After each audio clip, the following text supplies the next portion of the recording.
What's up, guys? Tim in the North, bring you some Salt and Sacrifice.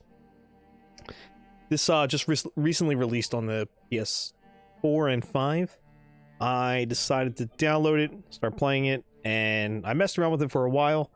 Had a really good time, and decided I would try to do a playthrough for YouTube. I got a decent way into the game before deciding to start a new playthrough, so I have a little bit of experience. I'm not great at the game yet, but I have an understanding of how things work. So we'll start a new character here.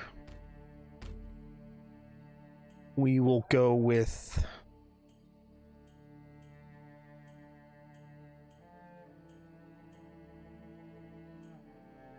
probably Highblade. Highblade uses the katanas, assassins more daggers. I think it's still dex, cleric, fighter strength, I believe. Duelist is probably a mixture of, leans more towards dex, maybe. Excuse me. Highblade, paladin, ranger, sage. So let's go with the Highblade.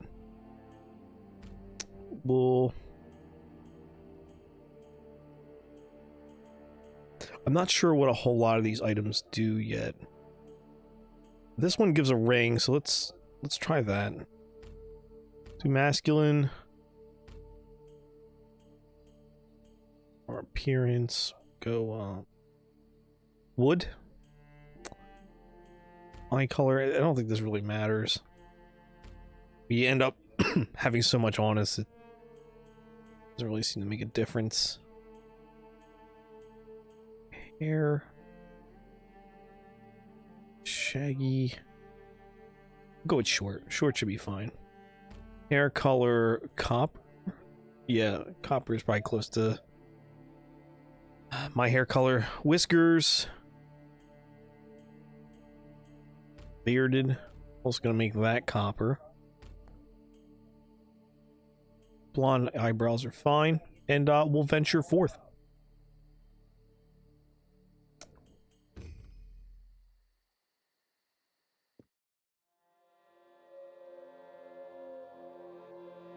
I'm condemned.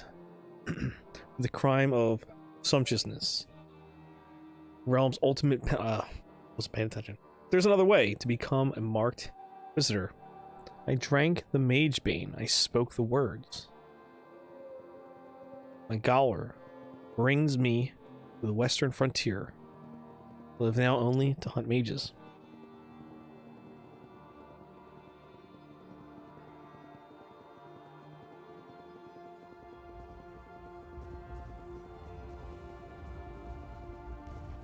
Shooting star comes and kills our ride.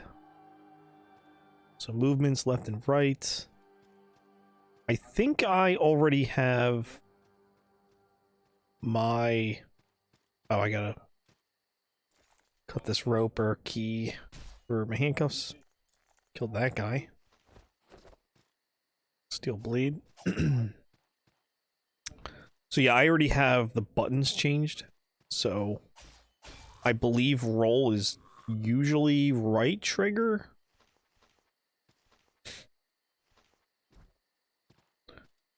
That ore is used for our arrows. That's how we craft ammunition.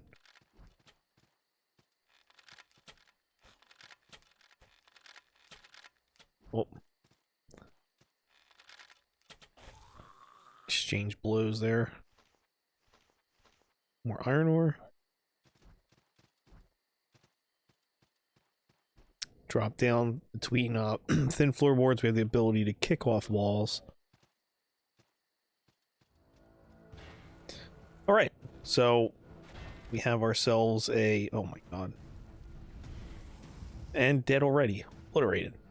And yeah, that's the first boss that you're not expected to kill, but you absolutely can. I'm sure there's like a great reward for killing it, but by no means stuck there until you beat it or anything. Like the gods, you're stirring. Spell marked, but stirring. So the Mage Bane, right, succeeded. Vale herself must have been watching over you when you encountered that beast in the woods. It was pure luck that stablehand Bren was nearby. You were on death's doorstep when he brought you back to Partner's Vale. Fortunately, I was able to nurse you back to health. You may call me Herbalist Sheena. I am the Inquisition's healer at Partner's Vale. Here, take this hearthen flask. Quaff it the next time you are injured. It's like our flask from similar to Dark Souls, our Estus flask. Perhaps you have questions. We can talk. I've been here for 3 hexades in a day, and I'm not sure what to make of Partner's Vale. Inquisitors arrive, but not in the numbers that are needed. Inquisitors also disappear, not in the numbers that give me peace. Hearthen Flask. I'm an herbalist and healer, and I'm as skilled as they come at crafting Hearthen Flasks from Valley Herb. If you find a shining bud in the valley, Verdantvoice Trista can aid you in improving the potency of your Hearthen Flask. Valale?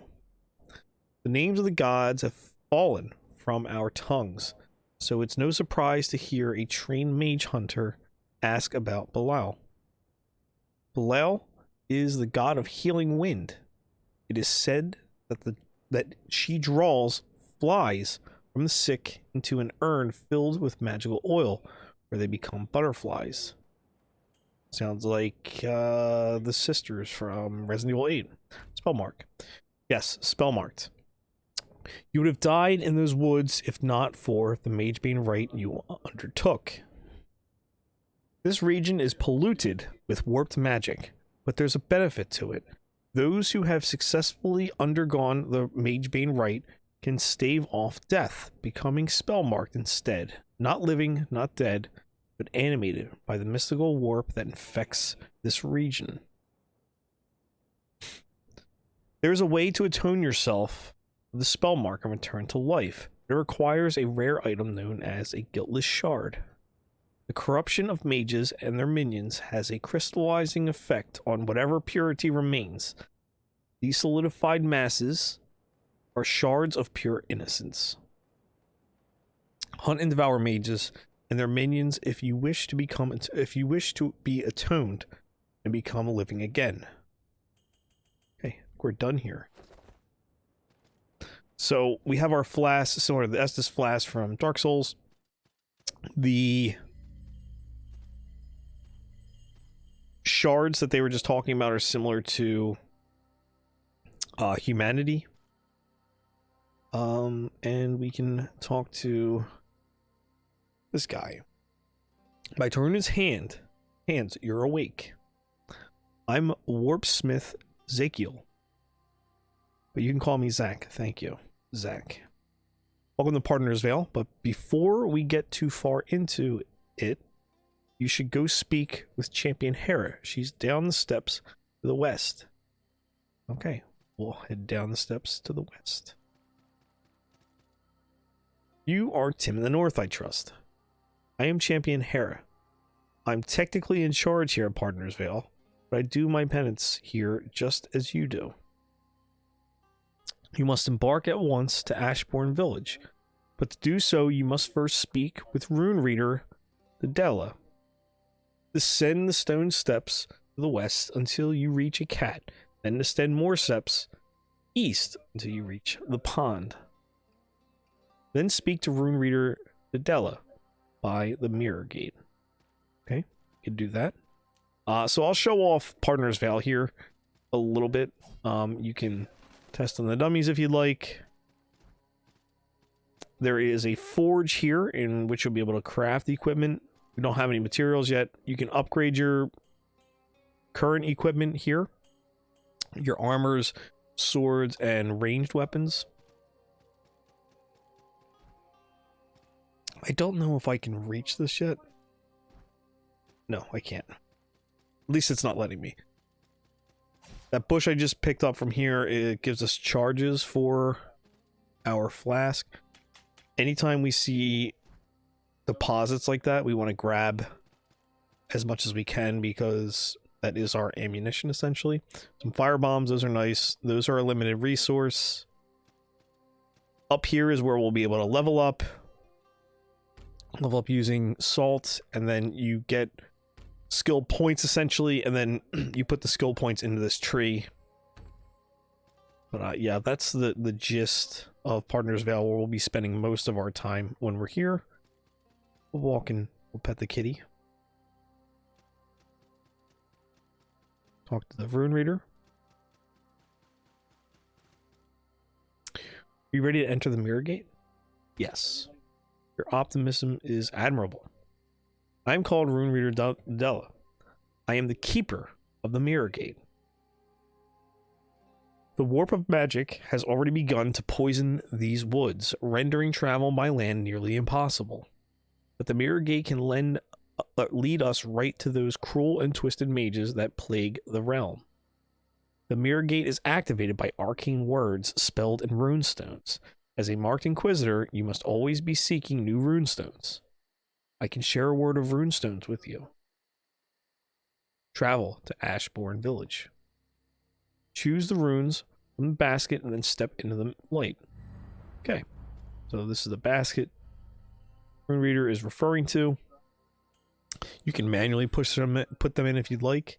I don't know if there's like a code or a special area. I haven't really messed around with them, but you can select and activate the Mirror Gate.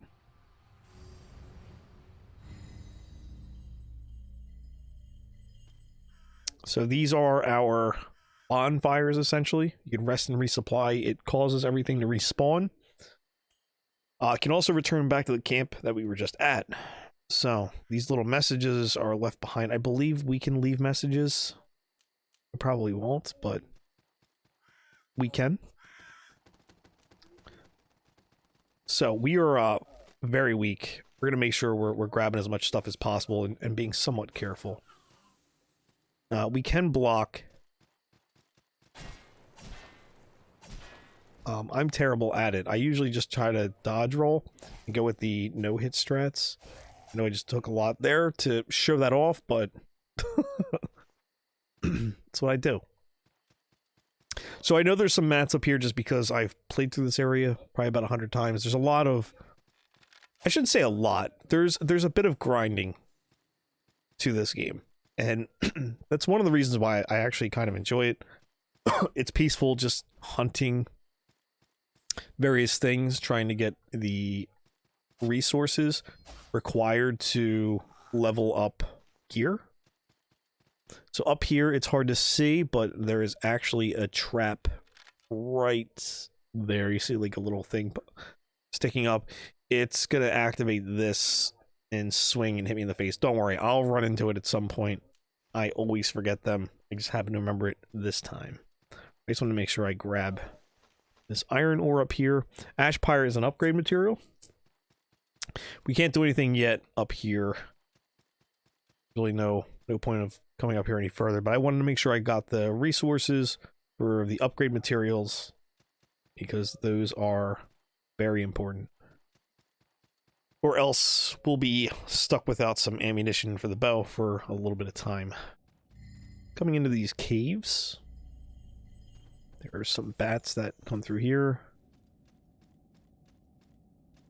There's also some upgrade material in here that we're going to want to make sure we get.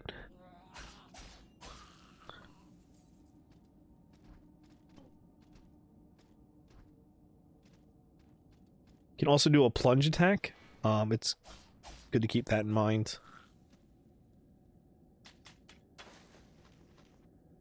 Some more iron ore. These enemies are pretty basic starting off. They can jump through floorboards though, so keep that in mind. Not that it's that big of a challenge, but... Oh, I think I started out with a ring, right? So we have our equipment screen here. There's various things that we can equip. We can equip 2 different swords at one time. It does not change anything with our carry capacity, which is the stat on the right-hand side. What does this ring do? gold ring with some raised lettering. Frontage. Noble families use these to quickly identify an individual's worth at a mere glance. Okay, so I'm guessing we'll be able to do something with that later. These are relics or runes that we'll be able to equip. This is a dagger. There's different daggers that we can use to upgrade various stats or abilities, and then we'll get necklaces later on that will also we're going to equip the hat here. It's a little bit more armor than blindfold, and yeah, that'll give different kind of buffs and perks to have that equipped. Open this chest. So I haven't messed with these at all. I think a lot of this is PvP stuff. Cancels any active faction hunt search. Okay. More ore here. There is a big baddie down here I'm not going to mess with. I don't have the HP or the strength to really deal with him yet, so we'll pass on that. I'm going to unequip some stuff here. We do have our first boss incoming. There is a obelisk here. We can rest. I don't need to go back, and I did use one of the flasks when I was trying to show off how to block, and I did terrible at.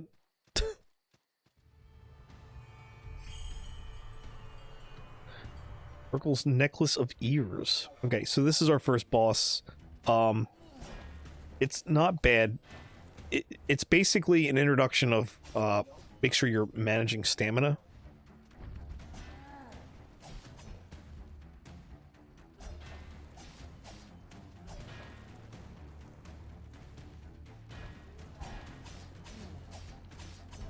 Got a little greedy there, but at least I didn't have to pay for it. Okay, just want to keep an eye on our oh, thought I was gonna be able to run or walk under him.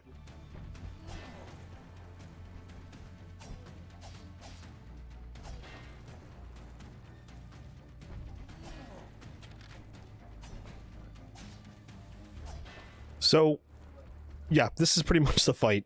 Just rolling by underneath, running in, taking some hits or attacks when we can.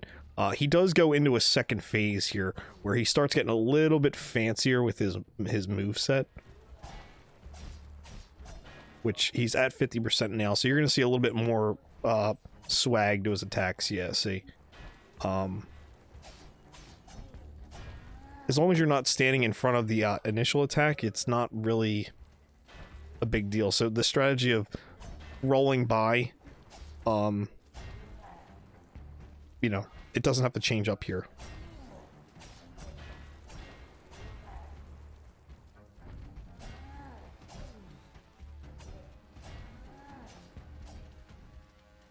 Getting low on some stamina there. We'll build that back up.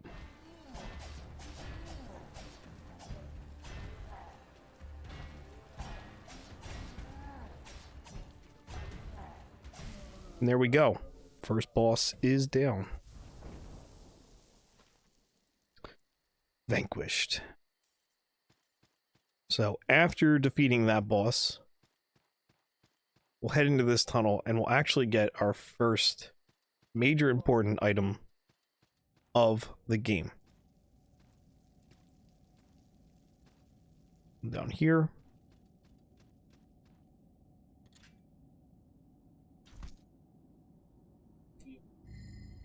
And we got a grappling hook. So this will be used constantly. It's how we get out of this area.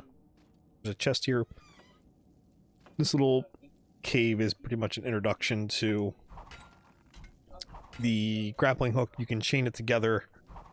This will also save your ass if you fall from a really far height. If you remember that they're down below, just keep spamming the circle button. You can grab on it and protect yourself from dying from fall damage. We just got an idol. We can, oh, actually, got a couple different things. This artifact will give us a little bit of melee damage increase. This idol is legendary. It gives us a little bit of max health, light defense, dark defense, and poise recovery. We don't have anything for that slot just yet. And yeah, that's pretty much it for that boss. We got our grappling hook, and I think I'll actually call this an episode here. I don't want to start getting too far in just yet. I want to dedicate a whole episode to, you know, the first mage that we're gonna have to go after. But it should be fun. I hope you guys enjoy this playthrough as much as I'm gonna enjoy doing it. There's gonna be some wonky deaths. I'm telling you, there's some chaos in the physics in this game. So hopefully I'll catch you all in future episodes. Peace.